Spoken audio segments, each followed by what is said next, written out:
بسم اللہ الرحمن الرحیم۔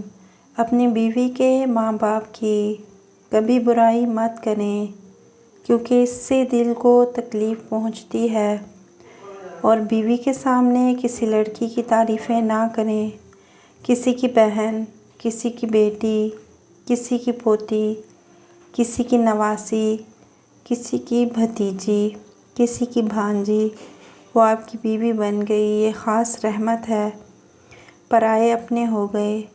اور بیوی کسے کہتے ہیں کہ اس کے پاس پہنچ کر سارے غم دور ہو جائیں، اس میں ایسی رحمتیں ہوں، اس میں ایسے کمالات ہوں، اس میں ایسی خوشبو ہو، وہ ایسی پیار و محبت کا پیکر ہو، آپ کی تسلی کا سامان ہو۔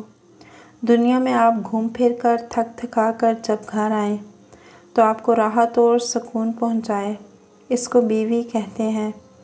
جوانی میں پیار ہونا چاہیے، وہ اس کی پیاری ہو، یہ اس کا پیارا ہو، تو پھر بڑھاپے میں ایک دوسرے کے ساتھ مہربانی ہوئی۔ میری بات یاد رکھنا، اور اگر جوانی میں پیار نہ ہو تو بڑھاپے میں بیزاری ہوگی۔ ظاہر ہے یہ اللہ کا تخلیقی نظام ہے۔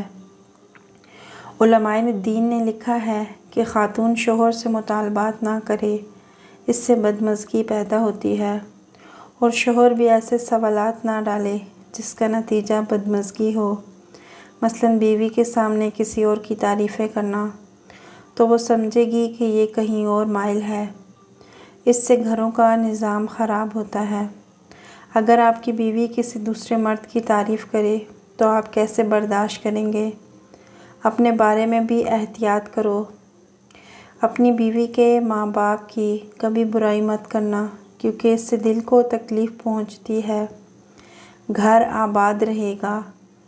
کہا کرو کہ تیری جیسی خوبصورت میں نے نہیں دیکھی، بس تو ہی ہے جو حوروں سے بھی بڑھ کر ہے۔ بھلے آپ کی بیوی گنجی کروچی ہو، لیکن اس کو کہو کہ تم خوبصورت ہو۔ اگر آپ دوسری شادی کا ارادہ رکھتے ہو تو بے وقوف پہلے سے بیوی کو کیوں بتاتے ہو؟ اس کو بھلا کیا تیرے ہوتے ہوئے کوئی آ سکتی ہے؟ دوسری شادی آپ کی ضرورت ہوگی، لیکن اس کا دل دکھانا کوئی ضرورت نہیں ہے۔ اس کا دل روشن کرنا، اسے خوش رکھنا۔ جس کا گھر پرسکون ہو اس کی زندگی پرسکون ہوگی، اور جو گھر کی طرف غم زدہ ہو وہ ہر جگہ غمگین نظر آئے گا۔ عورت میں بڑے بڑے کمالات ہوتے ہیں۔ اگر صحیح عورت ہو، دوست کی طرح تسلی دیتی ہے، ماں کی طرح نصیحت کرتی ہے، خادم کی طرح خدمت کرتی ہے، اور خدمت بھی کتنے اقسام کی ہیں: کھانا پکانا، گھر صاف کرنا، کپڑے سی کے رکھنا، گھر کی حفاظت رکھنا، گھر میں ہر جگہ ہر چیز کو درست جگہ رکھنا۔